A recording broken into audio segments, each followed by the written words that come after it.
Es un placer, queridos hermanos, encontrarnos de nuevo para revisar nuestro estudio de la revista La Atalaya de abril del 2021. Un estudio que nos está ayudando muchísimo a mejorar más nuestro conocimiento espiritual. Esto es lo que corresponde para la semana del 14 al 20 de junio. El título de este artículo es ¿Qué aprendemos de las últimas palabras de Jesús? Si usted ya revisó un poco sobre estos 18 párrafos, es maravilloso cómo de unas cuantas horas de la vida de Jesús se ha podido sacar mucha información y aplicarlo, por supuesto, para nosotros. Este es el estudio número 15.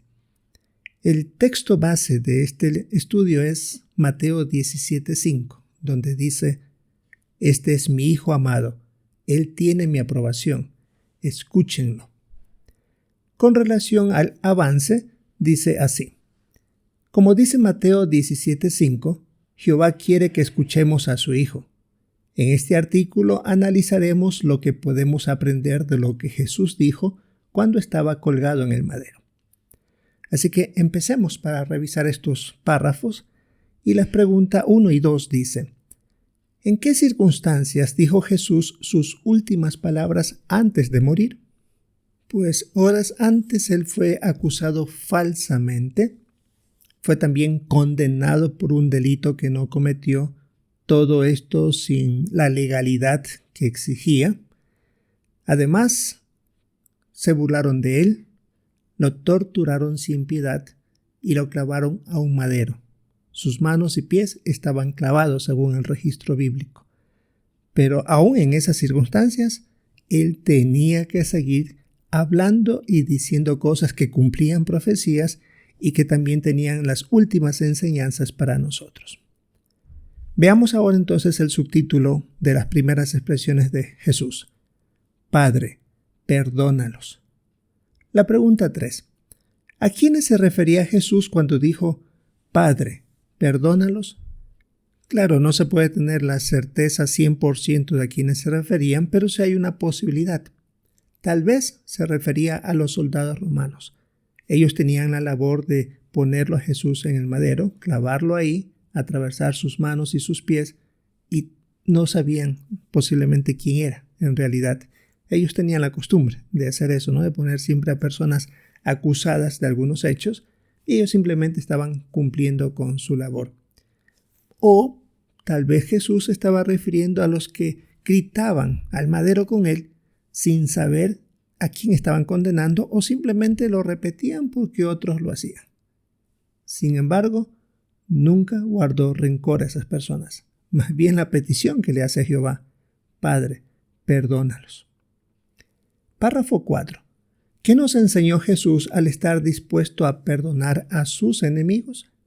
El texto de Colosenses 3:13 menciona que hay que soportarse y perdonarse con generosidad, aún si se tiene razón para quejarse de otro, y nos pone el ejemplo de Jehová. Y esto se puede aplicar en el caso de nuestros familiares. Posiblemente ellos se opongan hacia nosotros porque no entienden bien, no comprenden bien nuestras creencias y la manera como nos desenvolvemos día a día. Algunos han llegado hasta mentir sobre nosotros, humillarnos, romper nuestras publicaciones o tal vez hasta amenazarnos física o verbalmente. ¿Qué debemos hacer? Pues podemos pedirle a Jehová que les ayude a abrir los ojos para que algún día acepten la verdad. No es seguro que eso pasará, hay que ser conscientes, pero eso es una clara demostración que no les guardamos rencor. Es cierto, es difícil perdonar, peor si nos han tratado muy mal. Pero si dejamos que la amargura y el rencor nos envenenen el corazón, los perjudicados seremos nosotros. Por esa razón, queremos realmente seguir el ejemplo como una hermana que dijo: Entiendo que perdonar a los demás no significa que apruebe su manera de actuar o que permita que se aprovechen de mí. Significa que decido deshacerme del rencor.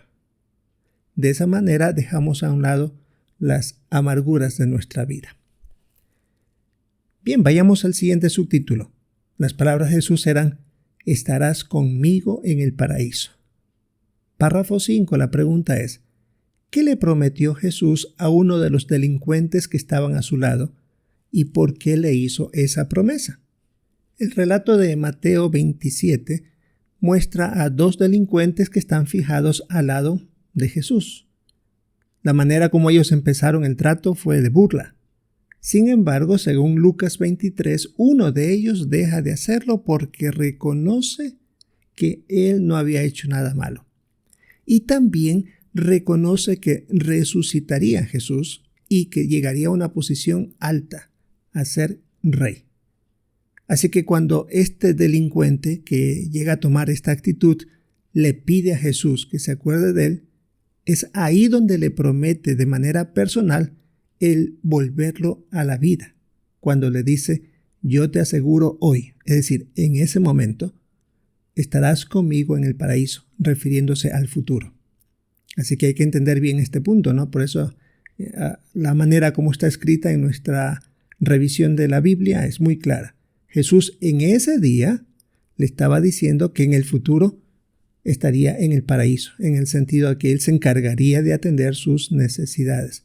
Así que Jesús se atrevió a hacerlo porque sabía que su Padre misericordiosamente le daría esa esperanza a este delincuente, porque reconoció que estaba cambiando de actitud. Párrafo 6. ¿Qué aprendemos de lo que Jesús le dijo al delincuente? En Hebreos 1:3 dice que Jesús es un fiel reflejo de la gloria de Dios. Es decir, como Jesús actuó, Jehová lo haría. Por lo tanto, como Jehová quiere perdonarnos a nosotros y mostrarnos misericordia, queremos nosotros también hacer lo mismo con otros. Por ejemplo, aquí se pone el caso de Jesús le mostró misericordia al delincuente. Y hay que reconocer que el delincuente recién estaba demostrando fe en el madero, minutos antes de la muerte de Jesús. Y aún así, se le estaba ofreciendo la resurrección. Increíble, ¿no? Cómo Jehová puede llegar a perdonar a alguien que demuestra, por supuesto, que demuestra fe momentos antes de morir. Así que Jehová perdona y ayuda, y nosotros también deberíamos hacer lo mismo en los casos que sea necesario. Veamos el subtítulo ahora. Ahí tienes a tu hijo. Ahí tienes a tu madre. El párrafo 7 dice, según Juan 19, 26 y 27, ¿qué les dijo Jesús a María y a Juan y por qué? Bien, tenemos que leer la sugerencia de Juan 19, 26 y 27 que dice, cuando Jesús vio allí cerca a su madre y al discípulo que él amaba, le dijo a su madre, mujer, ahí tienes a tu hijo. Luego le dijo al discípulo, ahí tienes a tu madre. Y desde aquel momento el discípulo la tuvo con él en su casa. La pregunta decía, según Juan 19, 26 y 27, ¿qué les dijo Jesús a María y a Juan y por qué? Aquí se puede ver la extraordinaria manera de pensar de Jesús, de no dejar abandonada a su madre. Posiblemente era viuda en esos momentos porque no se menciona nada de José. Además, es posible que sus hermanos carnales o sus medios hermanos podrían satisfacer sus necesidades materiales, refiriéndose a la mamá, pero las espirituales no, porque no eran discípulos de él hasta esos momentos. Así que él quería que su madre estuviera atendida tanto física como espiritualmente. ¿Y a quién podía encargársela? ¿Quién podría ser la mejor persona para eso? Pues Juan, por varias razones. Menciona aquí el párrafo, era un apóstol fiel, a quien él amaba, como dice el relato. Eran muy buenos amigos, y hay que reconocer que eran parientes, primos, los dos. Así que Juan adoraba a Jehová, y María necesitaba a alguien que le apoye en sentido espiritual, y por eso se preocupó por el bienestar de ella, encargándole a Juan para que atendiera a su madre desde ese momento en adelante. Y así lo hizo. Así que estaba demostrando profundo cariño a una mujer que había servido a Jehová, brindándose para poder criar al Hijo de Dios. Así que él estaba sumamente agradecido por ese gesto de parte de ella. Párrafo 8. ¿Qué aprendemos de lo que Jesús les dijo a María y a Juan? Este es un claro ejemplo que en ocasiones estamos más unidos a nuestros hermanos espirituales que a nuestra familia carnal, así como le pasó en el caso de Jesús, encargándole a alguien que no era su pariente estrictamente directo como un hermano, sino más bien a su primo. Y eso es lo que nosotros queremos considerar siempre a nuestros hermanos. Como dice en la Biblia, queremos algunos considerarlos como madres, como padres, como hijos, como hijas, como hermanos, como dice Marcos 10. Y por eso es que debemos estar muy alegres de formar parte de una familia espiritual que donde quiera que vayamos nos aprecian y nosotros también seguimos demostrándolo aunque no nos conozcamos, aunque tal vez por primera vez nos veamos, sin embargo tenemos y sentimos ese amor por ellos. Veamos ahora una expresión más de las que Jesús mencionó antes de morir. Dios mío, ¿por qué me has abandonado? La pregunta 9. ¿Qué nos enseñan las palabras de Jesús registradas en Mateo 27:46? Bueno, estas palabras son las del subtítulo, ¿no? Dios mío, ¿por qué me has abandonado? Aunque la Biblia no menciona la razón por la que Jesús dijo estas palabras, pero hay ciertas cosas que se presumen, como por ejemplo que Él cumplió la profecía del Salmo 22:1. Y aquí tenemos nosotros una nota donde manda a la sección pregunta de los lectores que tiene esta revista de abril de 2021, donde se hablan de posibles razones por las que Jesús citó las palabras de este salmo. Son varias razones, muy buenas. Y claro, el artículo también manda a otra revista que se puede revisar para ampliar más nuestro entendimiento. Así que una razón puede ser que Jesús estaba diciéndola para cumplir con esta profecía. Posiblemente otra razón es de que Jehová estaba retirando su protección para que Jesús demostrara hasta el límite su lealtad a Él hasta el punto de morir. Con esas palabras entonces Él también estaba indicando que dejaba a Jehová que sea el que dirija la situación y que se cumplan las profecías bíblicas, por supuesto. Párrafo 10. ¿Qué lecciones aprendemos de lo que Jesús le dijo a su Padre? Esta pregunta es muy buena realmente y nos hace pensar en algo. Debemos ser realistas. Cuando le pedimos a Jehová que nos ayude en algo, no debemos esperar que Jehová cumpla lo que le pedimos. Piensa en el caso de Jesús. Jehová no le quitó la prueba y no le protegió para que no llegue al punto de la muerte.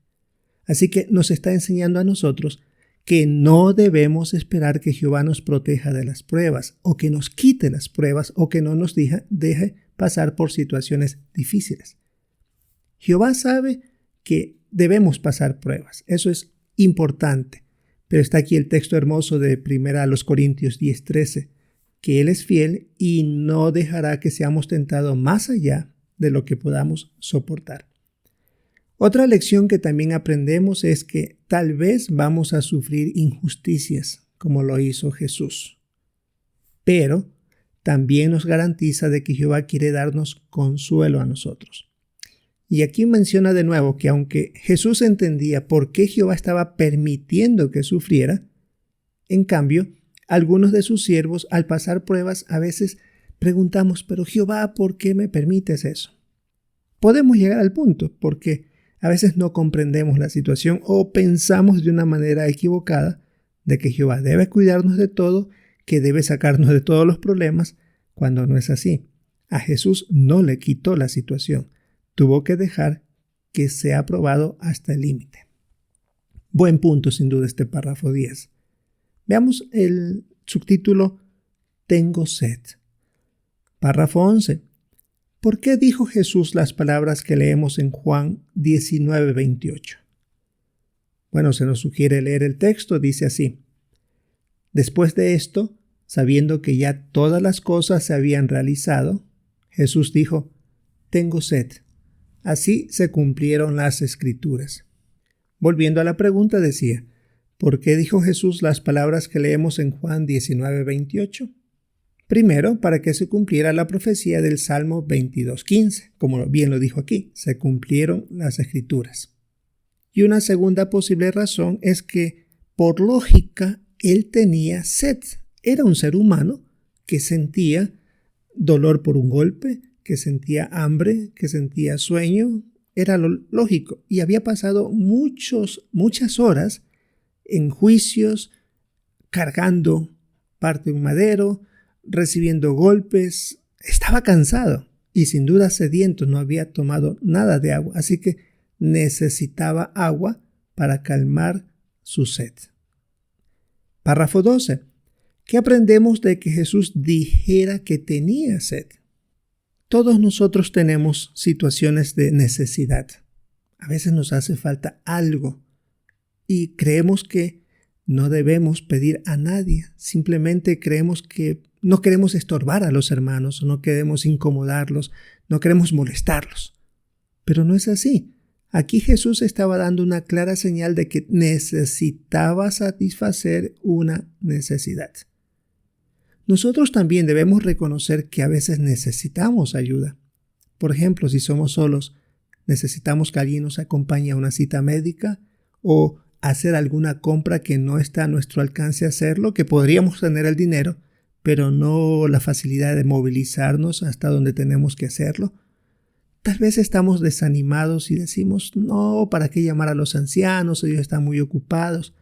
Diga, si no lo decimos, no tendríamos la ayuda. Jesús estaba dándonos un claro ejemplo de que si hay una necesidad, hay que decirla para satisfacerla. Y aquí se manifiesta el texto de Proverbios 17:17, que el verdadero amigo ama en todo momento y es un hermano en tiempos de angustia. Y nuestros hermanos quieren ayudarnos, pero como dice al final del párrafo 12, ellos no pueden leernos la mente. Nosotros tenemos que expresarles a ellos qué necesidad tenemos. Un buen ejemplo de Jesús. Veamos el siguiente subtítulo, otra palabra que Jesús mencionó. Se ha cumplido. Párrafo 13. ¿Qué consiguió Jesús al mantenerse leal hasta la muerte? Él estaba seguro de lo que había conseguido y hasta dónde había llegado.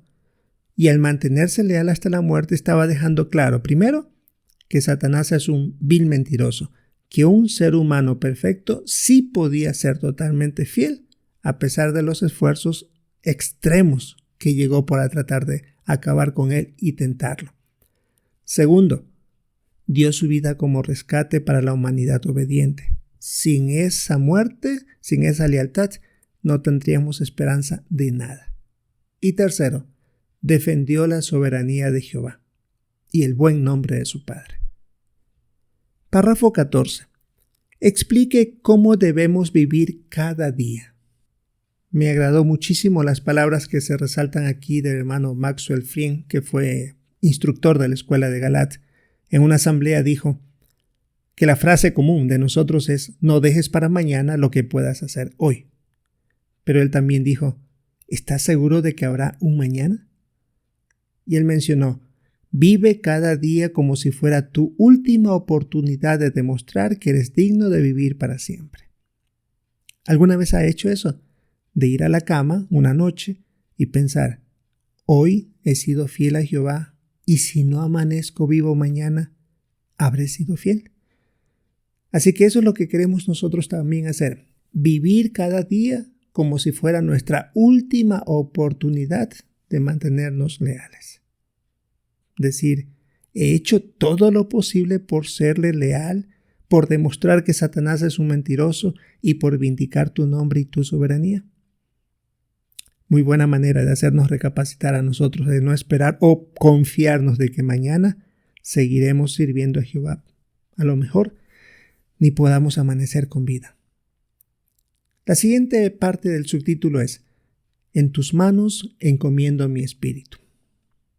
Párrafo 15. Según Lucas 23:46. ¿De qué estaba convencido Jesús? Bueno, tenemos que leer entonces el texto que se nos sugiere. Y Lucas 23:46 dice: y Jesús gritó con fuerza: Padre, en tus manos encomiendo mi espíritu. Después de decir esto, murió. La pregunta 15, según Lucas 23:46, ¿de qué estaba convencido Jesús? De que dependía de Jehová para volver a la vida. Es que Jesús realmente iba a morir. Y Jehová era el único que podía volverlo a resucitar. o volverlo a la vida. Así que, al decir estas palabras, estaba poniendo en manos de él esa decisión. Párrafo 16. ¿Qué aprendemos del ejemplo de Joshua? Aquí estamos hablando de un jovencito de 15 años. Una enfermedad terminal le aquejaba y cuando le ofrecieron tratamiento médico que podía irse en contra de las leyes de Dios, lo rechazó. Sabiendo que iba a morir, momentos antes de su muerte le dijo a su mamá: «Estoy en las manos de Jehová. Puedo decirte esto con toda certeza, mamá. Sé que Jehová me resucitará. Él ha visto mi corazón y sabe que lo amo de veras. Si me enfrento a una prueba y mi vida está en peligro, me mantendré leal y confiaré en que Jehová me recordará y me resucitará». Él estaba convencido que había hecho todo lo necesario por demostrarle a Jehová cuánto lo amaba, igual que el Señor Jesucristo. Párrafos 17 y 18, la pregunta es: ¿qué lecciones hemos aprendido? Y debemos ver el recuadro, lo que nos enseñan sus últimas palabras. Que debemos perdonar a los demás y confiar en que Jehová también nos perdonará. Debemos reconocer que tenemos una familia espiritual que nos ayuda, que debemos pedir ayuda cuando la necesitemos, que debemos soportar cualquier prueba con la ayuda de Jehová, que debemos vivir como si fuera nuestro último día de vida y ser leales hasta el fin. Y aquí tenemos el recuadro. La expresión Padre, perdónalos, es que debemos estar dispuestos a perdonar a los demás. El punto 2, estarás conmigo en el paraíso. Significa que Jehová desea mostrarnos misericordia, como se lo extendió a este delincuente. 3, ahí tienes a tu hijo, ahí tienes a tu madre. Tenemos una maravillosa familia espiritual que está dispuesta a apoyarnos y que nosotros también queremos apoyar a otros. El 4, Dios mío, ¿por qué me has abandonado? Un claro reconocimiento. Jehová no siempre nos protegerá de las pruebas. Él permitirá que éstas sigan su curso y nosotros tenemos que demostrarle hasta dónde estamos dispuestos a ser leales. El 5. Tengo sed. Queremos estar dispuestos a pedir ayuda a nuestros hermanos. Como decía el párrafo, no esperar que ellos nos lean la mente para saber lo que necesitamos. Y no pensar, ellos están ocupados, no tienen tiempo, etc. Pidamos y ellos sin duda buscarán la manera de darnos una mano. El 6. Se ha cumplido. Debemos estar decididos a mantenernos leales todos los días, como si fuera el último día de nuestras vidas. 7. En tus manos encomiendo mi espíritu. Es decir, tenemos la seguridad de que Jehová nos resucitará si morimos y si somos leales, por supuesto. ¿Qué lecciones hemos aprendido de lo que Jesús dijo en estos pasajes? Lucas 23:34, cuando dijo, perdónalos porque no saben lo que hacen. Queremos reconocer que algunos actúan, aunque mal, pero porque no entienden las cosas, como pasaron con los soldados o con la gente que gritaba al madero con él sin saber a quién estaban condenando. Muchos de nuestros parientes, amigos, conocidos, tal vez se opongan duramente a nuestra posición como siervos de Jehová, pero es porque a veces no entienden y uno debe tratar de comprenderlos. En Lucas 23:43, en cambio, habla de estarás conmigo en el paraíso. Queremos nosotros también reconocer que hay personas que de un momento a otro cambian su manera de pensar y que, por supuesto, como Jehová estuvo dispuesto a perdonar a este hombre, nosotros también queremos hacerlo con los demás. En el versículo 46, Jesús dijo, Padre, en tus manos encomiendo mi espíritu. Queremos reconocer que también Jehová puede resucitar a sus siervos que se mantienen leales. Veamos el otro punto. De Mateo 27:46, ¿qué hemos aprendido? Ahí Jesús dijo, Dios mío, ¿por qué me has abandonado? En este punto vimos que Jehová no va a protegernos siempre de todas las pruebas. Queremos ser sinceros en eso y reconocer que somos siervos de Jehová. No tiene Jehová la obligación de protegernos hasta el más mínimo detalle de todas las cosas que nos sucedan o que nos exponemos a hacer. Algunas veces podemos decir, yo tengo la seguridad que Jehová me va a sacar de esto. No podemos decir eso porque Jesús también quería, sin duda, que Él le pueda ayudar a salir de esa prueba, pero Jehová tenía que dejar su curso para que esto se cumpla, profecías, y por supuesto, la vida de millones y millones de seres humanos estaba en manos de Jehová y de Jesús en ese momento. Si Jehová le hubiera impedido morir a Jesús, nadie de nosotros tendríamos esta oportunidad. Así que tenemos que ser conscientes de que Jehová no está a nuestro servicio y no va a hacer lo que nosotros le pedimos, sino lo que Él cree conveniente que debe suceder. En cuanto a Juan 19, 26 al 28, cuando se le dijo, mujer, ahí tienes a tu hijo y ahí tienes a tu madre, pues nosotros reconocemos que pertenecemos a una familia espiritual, que nos cuidamos, nos protegemos y por sobre todo ayudamos a que cada uno de nosotros tenga el alimento espiritual y a veces físico necesario para vivir. Y en Juan 19:30 Jesús dijo, se ha cumplido. Queremos nosotros también tener la firme convicción de que queremos mantenernos leales todos los días de nuestra vida y que si morimos, pues estamos conscientes de que Jehová nos puede apoyar con la resurrección en el futuro. Un lindo estudio sin duda para esta semana de junio 14 al 20. Maravilloso, de los que siempre el esclavo nos ayuda a entender. Y más en unas horas de vida de Jesús, cómo se pueden sacar tantos puntos, ¿no?, interesantes. Vale la pena, como a veces recomiendo, este es un artículo de colección, de tenerlo presente para repasar y sacar puntos que vale la pena recordar. Esperamos, hermanos, poder participar con nuestros comentarios en el estudio de la Atalaya de esta semana. Y no se olvide prestar atención también a la investigación o comentarios muy profundos de algunos de nuestros hermanos en la reunión. Si es la voluntad de Jehová, esperamos encontrarnos en una próxima ocasión.